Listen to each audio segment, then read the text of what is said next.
Bon après-midi, merci de nous rejoindre pour suivre cette nouvelle livraison des informations de la journée sur les antennes de la RTGA. Une commission mixte composée de la MONUSCO, du gouvernement de la République démocratique du Congo et des FDLR est attendue à Kisangani, en province orientale, ce lundi pour visiter les sites d'accueil des ex-rebelles rwandais qui ont volontairement déposé leurs armes. Cette décision a été prise le week-end à l'issue d'une rencontre ayant réuni à Bukavu tous les représentants des organisations impliquées dans ce processus. Selon les sources du gouvernement provincial du Sud Kivu, une autre délégation est arrivée de Kinshasa pour poursuivre les concertations.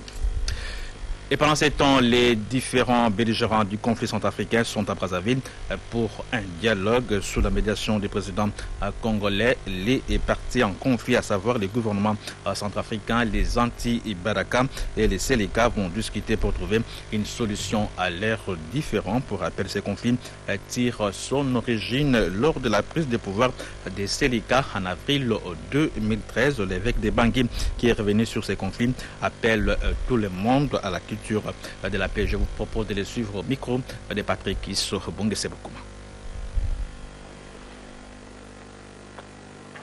Le conflit que vive la République centrafricaine tire son origine à l'entrée de la Seleka au mois d'avril 2013 pour prendre le pouvoir, comme le dit l'archevêque de Bangui. Au mois d'avril 2013, un mois après l'arrivée des Seleka ici, peut-être on n'a pas pris au sérieux l'appel que je voyais, parce que je voyais les décors qu'on plantait, les uns autres, où on excluait et où on voyait des jeunes partis en brousse.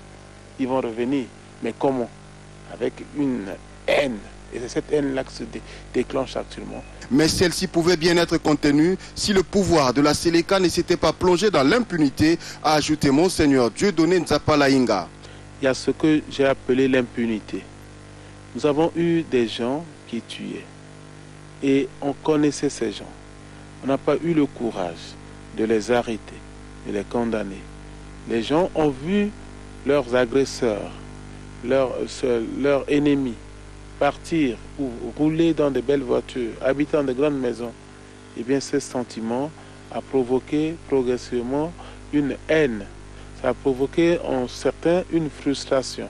Si l'État qui est chargé de garantir la sécurité des personnes n'arrive pas à le faire, moi ou mon groupe, nous allons le faire. Et nous avons vu que cette situation de non-droit, cette situation aussi de l'impunité qui nous a conduit à ce moment. Mais moi je pense que si ceux qui sont à la tête de l'État prenaient conscience de leurs responsabilités et dire, même si c'est votre frère qui a tué, laissez le frère partir devant la justice, on sauverait beaucoup de vies. Et on n'a pas pu le faire, on a laissé. Voilà. Et à un moment donné que vous avez une foule en hystérie, vous avez beau parler, cette foule ne vous écoutera pas. Il est maintenant question, a-t-il conclu, que tous les Centrafricains se mettent ensemble afin de jeter les jalons d'une paix durable.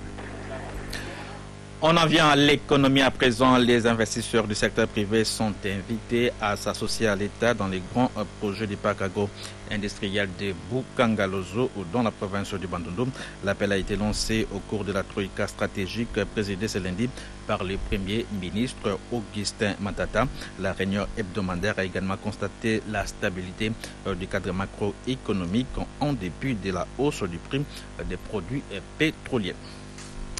Et puis, les votes du Code des assurances devraient bientôt entraîner la libéralisation du secteur en République démocratique du Congo et mettre fin au monopole de la SONAS. C'est pour s'y préparer que le comité de gestion a entamé le renforcement des capacités de son personnel. Un séminaire s'est ouvert ce lundi à l'intention des chefs d'agences de Kinshasa et des provinces. Le reportage est signé Bibiche Mouzeke et James Kapangala.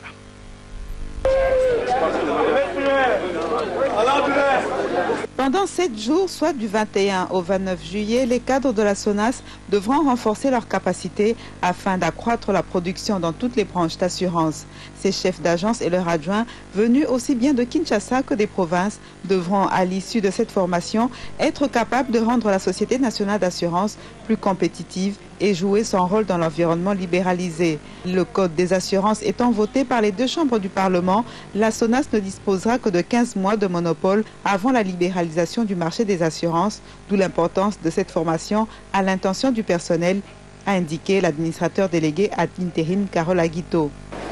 L'ouverture prochaine du marché des assurances exige à la SONAS à la fois une restructuration interne profonde pour se préparer à fonctionner dans un environnement concurrentiel et un renforcement de capacité de ses cadres et agents en ce qui concerne la technique des assurances. Le second volet de la préparation à cette ouverture du marché nous a poussé à mettre en place des actions en rapport avec le départ progressif en retraite des agents et cadres ayant accompli les conditions prévues à cet effet et la remise à niveau des responsables des points de vente que constituent nos agences. 10 modules seront développés. Ils porteront entre autres sur la place de la fiscalité et de la parafiscalité dans la gestion des agences, les assurances IARD, la pratique des assurances transport et les techniques de vente des produits d'assurance. En politique, le Congrès national congolais continue à s'implanter sur toute l'étendue de la République démocratique du Congo. Les territoires des Madimba dans les Bas-Congo a emboîté les pas en accueillant le secrétaire permanent de cette formation politique. La population locale en a profité pour présenter quelques doléances à l'honorable Plus Mabilou, président national du Congrès national congolais, dont la magnanimité des cœurs ne fait plus l'ombre d'aucun doute. Le reportage est signé José Olutomaki de Chims Kepangala.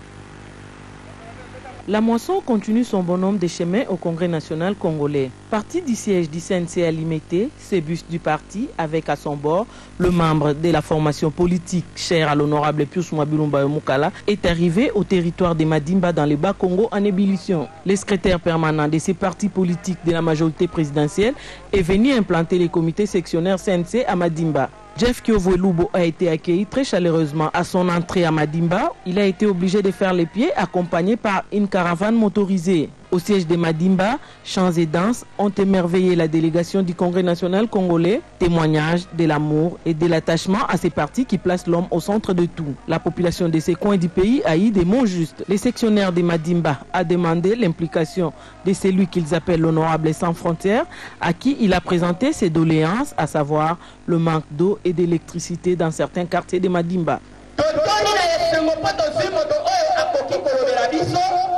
epai ya tata mokonzi na bapasi oyo tozali na yango lokola bozangi mai ya komela bozangi lokiliki na bakartier bozangi badoda na nzela ya motuka bozangi tracteur mpona kosalisa misala ya bilanga bozangi bitelo ya sikisiki mpona koencadre jeunesse bato ebele te na bamembre bazali kozela koya na yo mpona koyoka mpe bayokaka nyonso kosalaka na Kinshasa mpona lokumu ya mboka na biso mobimba na yango bakumisi yo lisusu mpo malgré likuma ozali na yango osali nyonso oyo mpo oya kosolola na balimboka ya cité de Madimba.